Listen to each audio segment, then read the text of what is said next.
Good morning, good afternoon, good evening, wherever you are watching us from. This is Wounded Beauty, and my name is Eunice Indangasi. Once again, in our studios, we are privileged to host Bishop Nicholas Olumasai from Kakamega, Kenya. And because of the time factor, I will allow him to introduce himself to you, our viewers. Karibu, Bishop. Thank you very much. Just like you said, my name is Nicholas Olumasai. Sometimes people do confuse me. They think I'm a son of a Maasai. Just by name.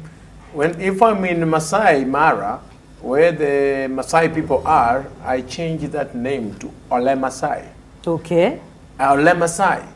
And but the Luyas, they call me Olumasai. So it is Olumasai. It's Olumasai. Perfect. But people like it Olumasai, and it's accepted all over the country. Yes. Because I can be with all people. So I like it. Olumasai, I come from Kenya, Kakamega, Western Kenya, Kakamega. I'm a father of two children, and I've adopted two other children. Adopted a boy, adopted a girl, and my own are also two, one girl and one boy. Wow. So, what else do you want to know? There's something Yeah, else what else do you do? You're a bishop. I'm sure you have a lot of other titles as well. Oh, yes. Currently, I am the chaplain for the Kakamega County. Oh, wow.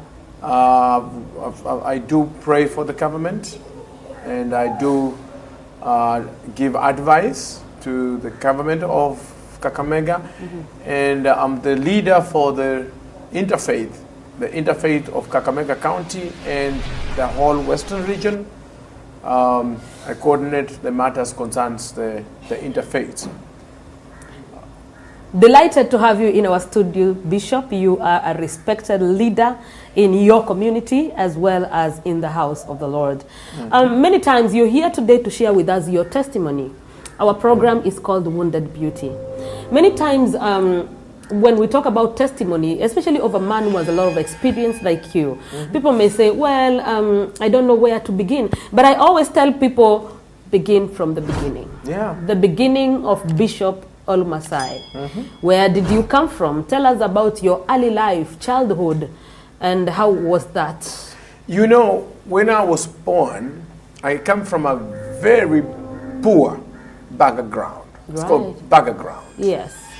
I was born, and my father used to work with the railway, but he left the job before we were born. So my father just brought us without no money. Our education was difficult. Going to school was difficult. You can imagine, I never wore shoes until after almost finishing high school. Oh, wow. Almost.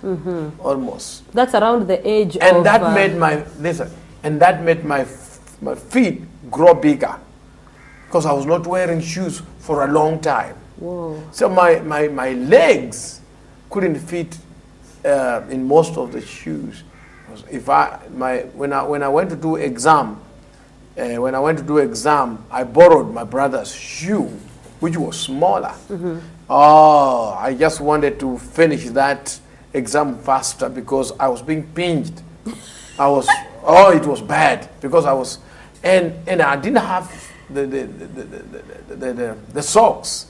So actually the shoe was smelling for others. I'm like, I should get out of here because I wasn't comfortable.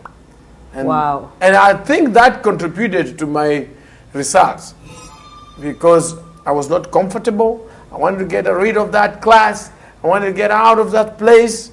And so it was just not good. You did not perform very well. Oh, well, I was a middle person at that time because of all that background. Yes. Sometimes in the early stories that shape somebody into who they are, you are able to get things that happened to you at that time that can be lessons that are used, or something that you look at and say, this may have seemed unfortunate, but God was using it for ABCD. What your experiences in early life, in early childhood life, what are some of the pointers that you can be able to point and say, this experience was God trying to prepare me for this ABCD? Actually, I never thought I would be a pastor. I never thought I would be a man of God. After I finished the school, I was a Catholic. My background is Catholic. And you know, Catholics, we don't have a lot of spiritual matters and preaching in fire. Sometimes when I would go to a place where there's much fire, like people preach fire, I would think that I may be having some demons in me. So if a pastor would start preaching a lot of fire, I would run out of that place because I thought that demons in me will begin. And so some pastors who were spiritual at that time, they were seers. You know what seers is? They would start to predict and say, there is someone in here who has gone like that. There is someone in here. You don't know that and that. And when you start like that, you won't see me there. You would run away. No, I would just go. And I used to hate Pentecostals, the Pentecostal pastors, because they talk things, they can see you through. Yeah, and I don't like people to see my through. No, I don't like people to see my through. Why should they see me?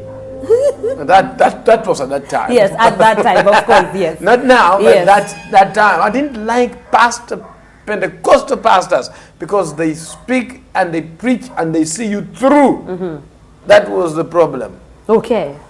Let's go back to now that early childhood time still there. Yeah. Did you get an opportunity now to complete your education with that life of struggle, not having shoes? My mother was brewing changa, and she used changa to pay my school fees. Do you know changa? Yeah, that. What is changa? Local or traditional beer. Beer, or robusta. Yes. You know, that's the one that used to pay my school fees, and sometimes I would come stay home for 4 or 5 months. Oh wow. Yes, because my mother was not having enough money to pay for the school fees. But anyway, I managed to finish the school, but when it came to the university and stuff like that, kind of paid myself. Okay. Yeah, but I got actually, after I got out of school, I started tamaking. Do you know what tamak is? Tamak is when you have no job, looking for a job. I went to Nairobi and I became a little bit a bad boy. Bad boy. I made myself to be a policeman. I started working with a policeman who was a crook. That he made me to use his license to become a crook also. I was not a policeman, but he was a policeman. So we used to walk on the street of Kibera in the evening and catch people and snatch people's money and beat them. And then when they say, "Who are you?" we would show only one license of that policeman, and me, I would be safe. Once we show one license, then they will know even this one is a police. So they would give us things, money and such like. I was a bad boy, man. I was not a good boy. For my father told me to come back home. When I came back home, that's the history, I began to, actually there was a missionary who was staying around my family, and we were moving around the boys. So I said, let me go and give this Musungu a hard time. Why is this Musungu coming to stay in this bad place? Is he really Muzungu? Muzungu is a white man. And we went there, 2 boys. We went there in the Mzungu's house, 2 boys, very rural, bush area. So Mzungu welcomed us, the Mzungu gave us tea, and Mzungu began to cook beef on a frying pan, and it smelled so good. and and me and Moheshimiwa, the one who's Bishop Titus Hamala, we have a story about meat. Meat cannot pass our nose. Oh, you are meat people. Oh, no. Meat. Yes. When you begin to cook meat. Barbecue or fried. Barbecue. I couldn't go out of your house. Yes. And that's what that Mzungu started doing. Yes. He started cooking meat on that nice furiayo, and then he does so the Mzungu man came to the sitting room. He began to talk to me about Christ, talk to me about Jesus, and the wife was cooking beef. So what I did was I accepted Jesus Christ very fast. Because the Mzungu wanted to be a friend of mine. Yes. That's all. I accepted Christ because, number one, I want to become a friend of a Mzungu. Number two, there is meat. I want to eat so bad. I want to eat that meat. And I knelt it down. Do you want to receive Jesus Christ in your personal? I was already down before they finished. Say, Lord Jesus. That is, from that day, that's what changed my life. Wow. From that day, the meat brought someone to Christ. Brought someone to Christ. No wonder Jesus made some food. Yes. Around, well, that's another story. Around what age was that? That was, I was 20, what was I, 21, 22? 21, 22. Yeah. All right. So at some point you mentioned that you used to hate or not like so much the Pentecostals. Yes. How did you come into ministry and become a bishop? Ministry, after that Mzungu helped me a lot. That Mzungu helped me to get to some ministry called YWAM, Youth with a Mission. Okay. And I trained with YWAM, Youth with a Mission. And then I worked with them. And then from YWAM, I joined the Bible school in Kitale. In Kitale, that took me some years.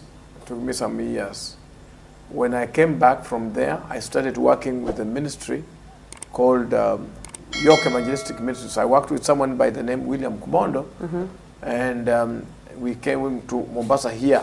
We were organizing rallies for the young people, rallies all over in schools, and Lai was one of our speakers. When Lai was not having a church by then.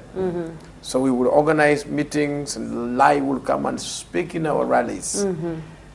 So I went back home and began house-to-house meetings. I began to play music. I played guitar. I played guitar. I played many chords of guitars, and I could sing very well with the guitar. And so I started having fellowships from one house to another house like that. Just everywhere I go, there were not very many people who could play guitar and lead worship. So I was one of the people that brought the current praise, what is called praise and worship. Wow. Because at that time, people were just in choirs. And I'm one of the people who brought actually the music in the Catholic Church. Right, I trained the Catholic to sing, Utukufu juu kwa Mungu, utukufu juu mbinguni, na amani kote duniani, kwa wenye mapenzi mema. And the people the Catholics would love me because I was a choir master. I would conduct choir. So after YWAM, Youth of the Mission, I came back with a different style. And I said, now I'm going to lead praise and Worship. So I would play that thing. Wow. I play the guitar and lead people into worship. Right. Wow. It was wonderful. Wow. It was so wonderful. You know what I didn't tell you? Oh, maybe we're going there. I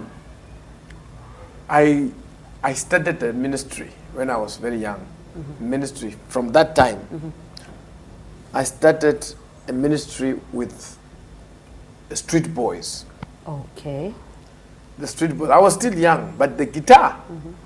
I would go on the street with the guitar, and the boys would like me.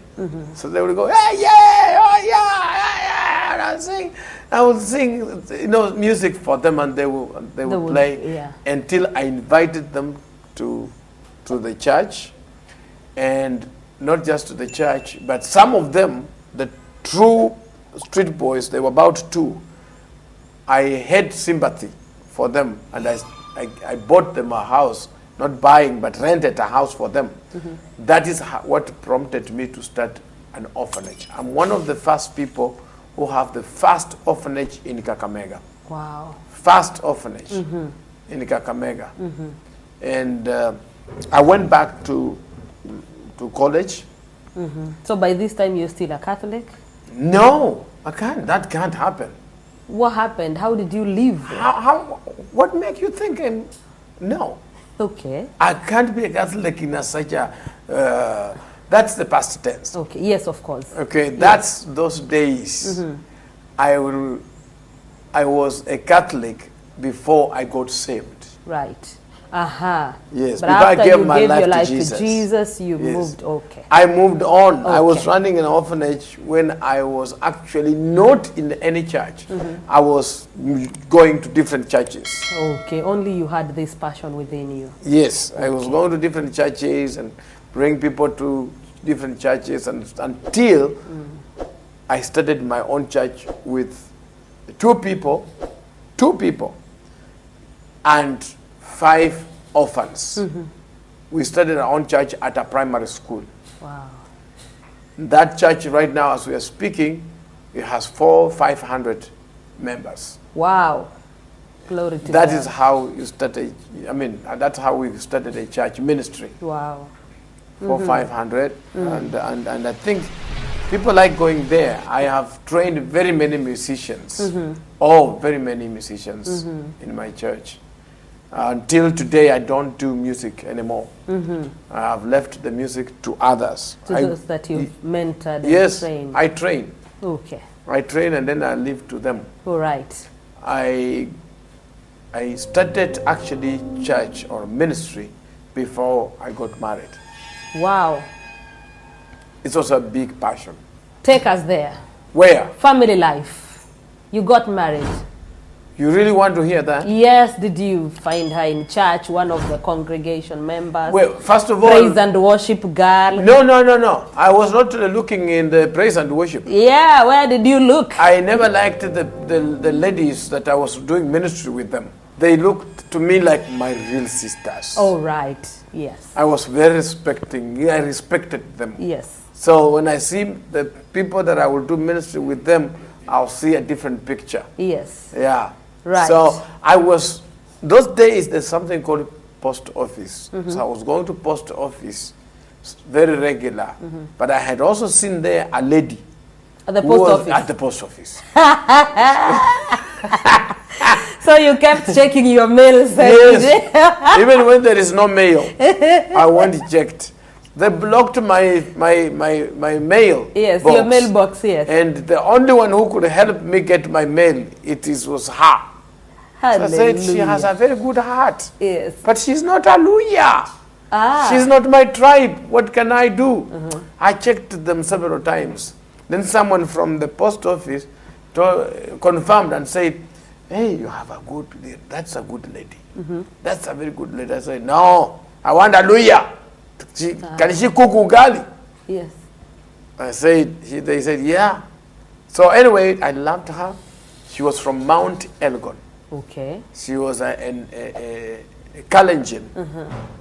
And, but she liked me, she loved me, yes.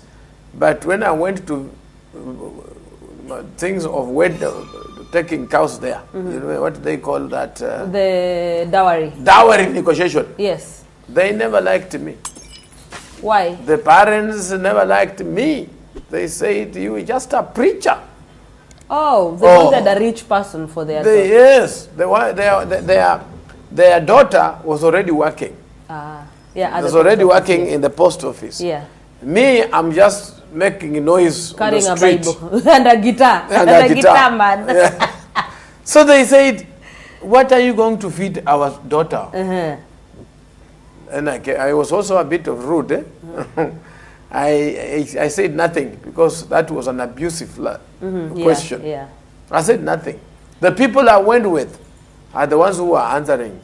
When you go to do negotiation, you carry some people. Yes. And when you go there, you don't talk. Don't talk. No.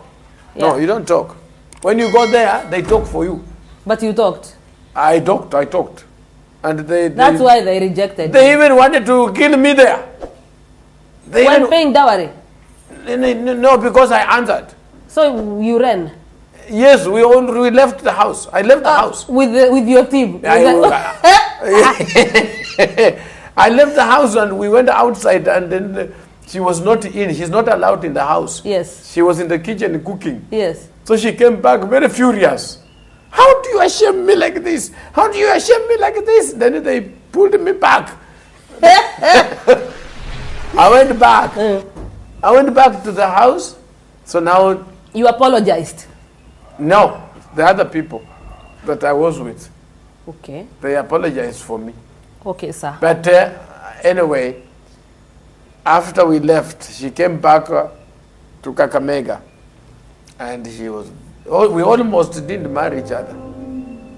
Because I was not very kind in the beginning. Yeah, but you were saved. I was saved, yes. But unkind. Yes, because the parents, they never wanted me. The parents of the girl despised me. You took out the frustration on her. I didn't want to really do that, but she didn't understand why I was doing it. Because she was not allowed to sit in the room. Yeah. She was not allowed to sit in the room. She wasn't there. No. So I had to explain to her this and that because of this and that. So we loved each other again. We say, well, we can go on. We did the wedding very well, and the wedding was well attended. Everything was okay. We started staying together, we lived together, we had a son, first son, and then our second born is the one that made her to get sick because she developed a problem in the womb or something like that. After she gave birth to her, she started having problems with the stomach. And I don't know what happened, but she died. Oh. Yeah, she died after delivery. After it was like 2-3 months, and then she died. Oh.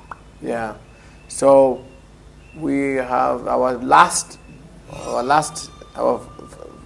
born daughter was just about three months old. Wow. Yeah, and so we have had hard time with them. I didn't employ people to take care of them. I just took care of You decided my own to take kids. care of your own children. My own kids. Wow. Yeah, That's, my own kids. That's And people say bad things. man. Yes, I can Let imagine. me tell you, they said things. The funeral of the Luya people, when they come to the funeral, don't think they are coming to have mercy on you. They are coming to see which type of a house do you have. Yes. They are coming to see what are you going to say. They are coming to see that child who remained. Is she going to survive? They told me they are just going to come back to bury the daughter again. Oh no. They told me that. They told me they are just going to come back to bury that daughter because they don't see how that daughter is going to survive. And I said, okay. Or maybe they force you to remarry. They could do that. They even wanted to ban the houses.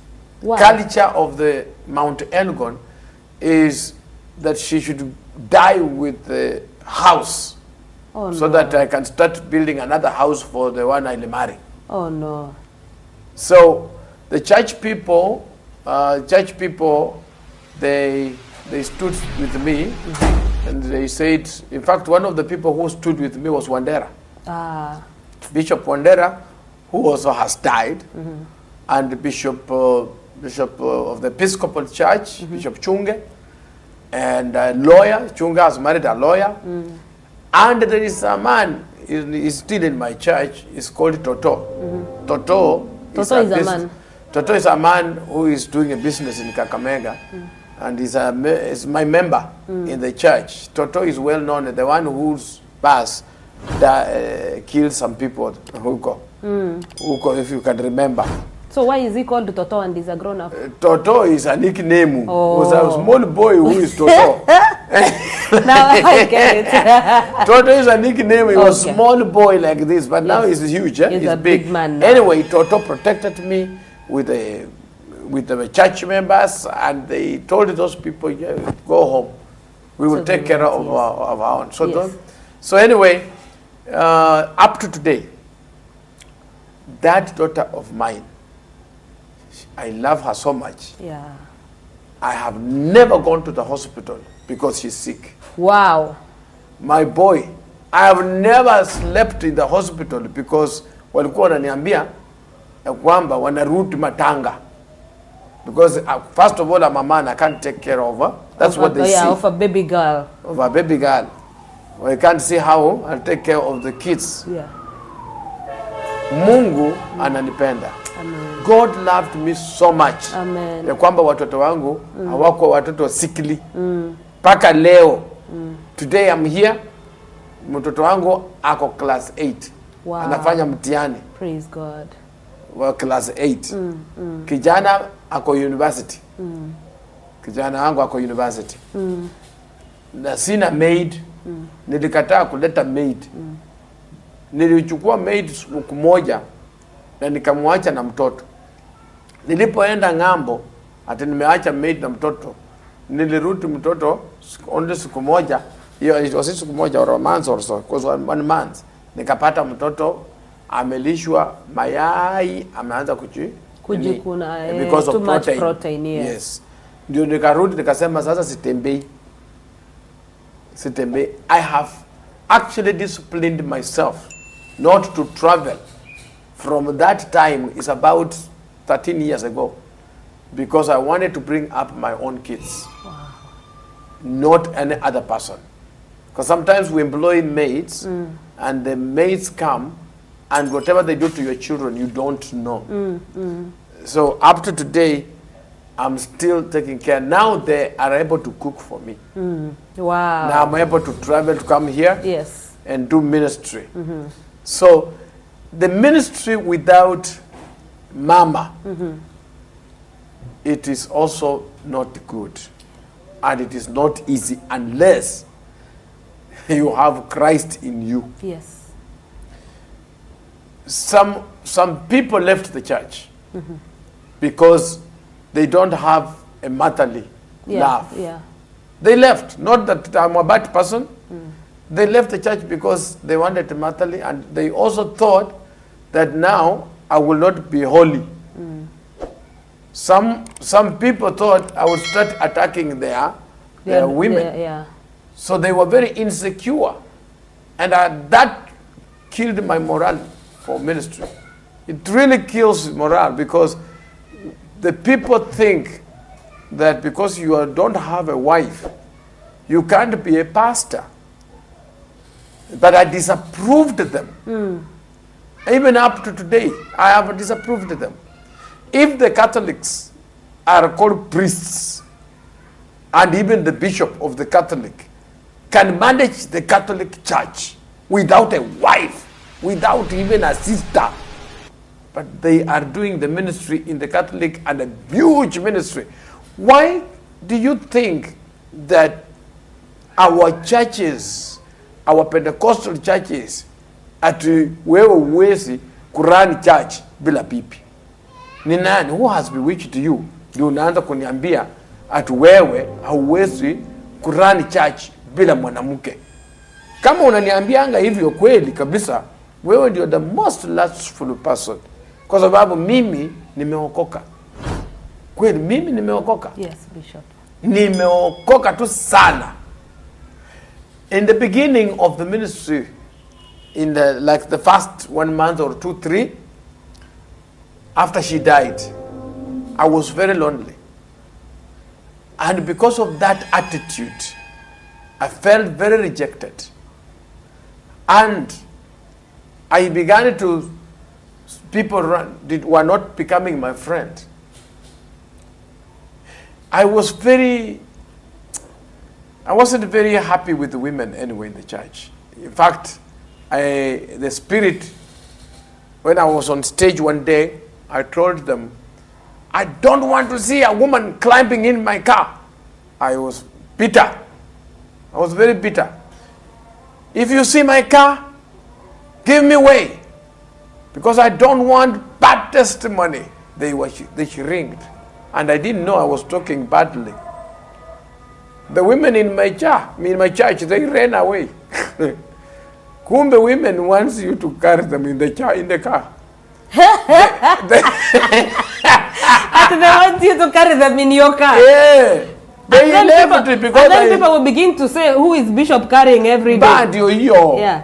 Ndio hiyo. Sasa utafanya nini? Wamama wanataka wakweko karibu na bishop na pastor.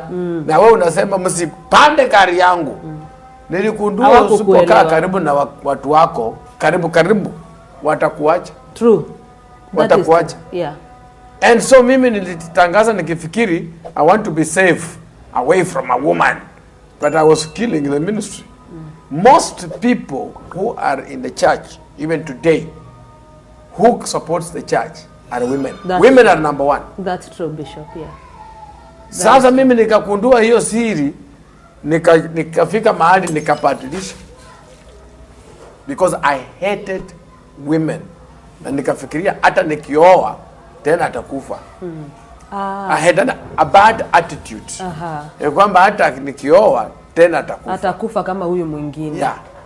So nilichukia kitu inaitwa wamama.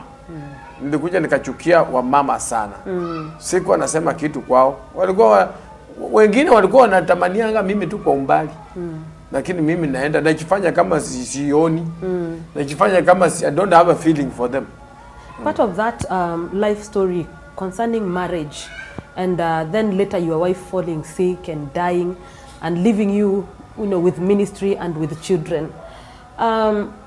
What would you tell somebody who is in that situation? People think, in many cases, people have formed a mindset that a woman is a victim. But in this case, when a man becomes, a victim of being losing a loved one or losing your wife, and then having to survive in this world without that person, and bringing up children on your own, how would you talk to such a person? What would you tell them if somebody like that may be watching you? And some people have contemplated suicide. Some people have said, this is the end of me. What would you say to such a person? The people who lose wives. People who lose wives. If you lose a wife, the best thing is be strong and don't be looking. And stand firm in your salvation. If you start looking, that's when you can fail easily or uangukie pabaya. Lakini ukisimama, if you can stand strong in your salvation, tangaza msimamo. In other words, let people know that you are not a person who laughs around with women, who jokes around with women. Then they all, when you talk to one woman, they share. They talk all around. They say, oh, so-and-so, he can talk like that. Another one will come and try you. So when you do tangaza msimamo, declare a stand that you are not a joker of women. Then they will all stay far away. Because God, if you have to get married, God will give you one. Yeah. In other words, create a boundary. Boundary. And do not cross it, and do not let them also cross it. And too much association with them will make you do things that you didn't want to do. If you get like too much association, too much jokes around them, they'll make you do things that you didn't want to do. And that's why I was making such a declaration, a tough one, but it helped me. Bishop, now that I know my viewers will be asking these questions, and I want to ask one question on their behalf. Yes. And they will clap for me for asking this. Oh, yes, I do. Now that your children, clap? now that they will clap. Oh, okay. I'm asking on their behalf. I know my viewers will want to know this. Now that your children are grown up, are you thinking of remarrying again to get a companion, or you want to live like the Apostle Paul and meet the Lord Jesus in your singlehood? Okay. Like Paul. You want to live like Paul? No, this is what I think. Paul says, if you can't manage, then marry. So I'm about to get to a place that I may not be able to manage, then I marry. But I've been managing, so I didn't have a mind of marrying before. But now I'm reaching to a place that I think I will make that decision soon. Yeah, because your children are grown up now. Before, your efforts and everything concentrated on children, and now your children have grown. In fact, that was the number one thing. The kids grow up, and I've given them education and everything. In fact, if I marry now, we might just be two of us. There's no interference so much. It will be for companions. Because the kids are away. Yeah. So it will be easier. So I asked that on your behalf, especially the ladies. He is tall and handsome. Yes. All right. Okay, Bishop. Wonderful and fearful. Wonderful and fearful. Yes. And he is ready. Right. Okay, Bishop. Now, one of the things that we do in the testimonies is try to encourage somebody. Try to build somebody's faith. A lot of stress and depression cases now are with the men. Not necessarily your wife has died, but there are men who are living in oppression, Bishop. Oh, really? In these homes and in these families. And you see, in most cases, men have nowhere to go. They have no one to talk to. Right. In any case, even if they had an opportunity, men don't usually bring out what's inside of them. Yeah. As a result of that, many men in families end up dying early. End up, if you go to the bars that are lined up in this place, the many people you will find there are men who are fathers. Wow. And when you try to find out why would a man want to spend his time in a bar up to around midnight, some of them have said that nitakaa kwa bar mpaka alale. Akilala ndio niingie nyumbani kuwe na amani. Bishop, there is no peace in the homes. Many people may be hiding this. You see the couples wearing matching clothes. Right. You see couples, even introducing each other or putting each other's pictures on Facebook. Right. But Bishop, there is a big problem. And the men are suffering. Men are suffering. You know, they say men, they cry from the inside. And that's what kills them. And that's what kills them. They cry from the inside. They don't want to tell people because they don't want to be ashamed. They don't want to look weak. I mean, that's the problem of men. Yes. They don't want to be hard. And so they cry from the heart. But when that tears goes inside, it does not go outside. Yes. A problem. Because they have nobody to share with. Bishop, how, as a bishop, as a spiritual leader in NCCK, as a person who has connections in the government, Kakamega and national, I am asking you this question, and again, I believe it's on behalf of many. Yes. What can the church do? Well, because even when you go to churches, the majority in the churches are women. Women. Not men. Not men. How do we get these men who are continuing to die every day? How do we face this challenge? There's even an attitude that it's better that if a man dies, the woman can take care of the home. But if a woman dies, oh, that man will not stay long. There's that say around Kenya or around the world that women can sustain themselves. Men, they died and already they go faster. Because, this is what I would say. Men need just to go to church, just like women. Because women go to church, and when they are in church, they forget about loneliness. They're with people. They cry. Oh no, they begin to sing, hallelujah, praise God, and they forget. Yes. They release their stress. Of course. Yes. So men just need to go to church and begin to praise God, hallelujah, and sing to the Lord a new song and laugh with people. You know, laughter is a medicine. It's like medicine. Lakini ukikaa tu umekulumi, atunakaa unaenda kukunywa pombe ikupatie raha. Sasa hapo ndio unaenda kabisa. Unaenda wengine, others actually open up so much that they want to forget the problems. That's what takes them to drinking. That's what takes them to drinking, which is very wrong. Men have got bad decisions sometimes than women. Women have a stronger heart. They can survive in difficult situations. Better than men. Better than men. It's true. Yes, better than men. So I may be unique.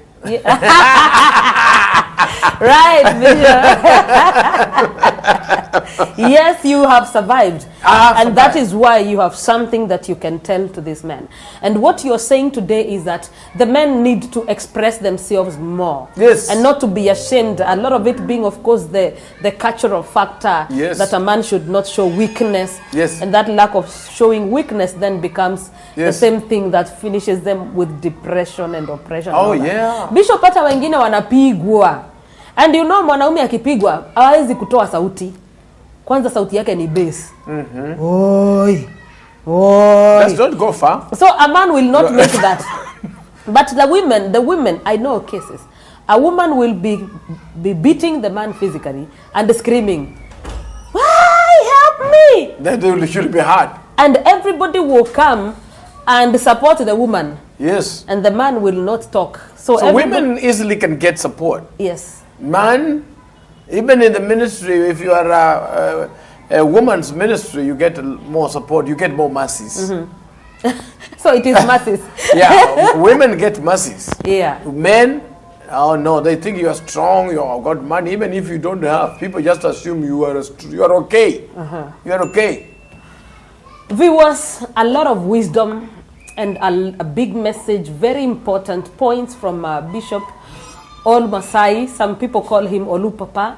Olumasai. Olumasai. Others call him Olumasai. Yes, Olupapa. The most important of them being never ever give up, no matter where you find yourself at. Try to create your own way through and out of that situation. He has found himself being brought up, born and brought up in a very poor background. He wore shoes in high school when he was sitting for his exams. His feet, his toes could not fit in the shoes because they were borrowed shoes. Yes. But all along then again, God preparing him even to have that ministry of mercy to the street children. He is among the first people even to collect and pick those street children and build a home for them, an orphanage. He has adopted even some children that he lives with as his own. So a lot of lessons, even from his life. His life is rich and full of illustrations, manifestations of the power of God. He loses his wife, but he does not allow that to deter him from the mission and the vision. He continues and he decides to give up everything, to be a homestay daddy and a pastor, to bring up his own children. His children are grown, and he's saying now he can sit down and they cook for him.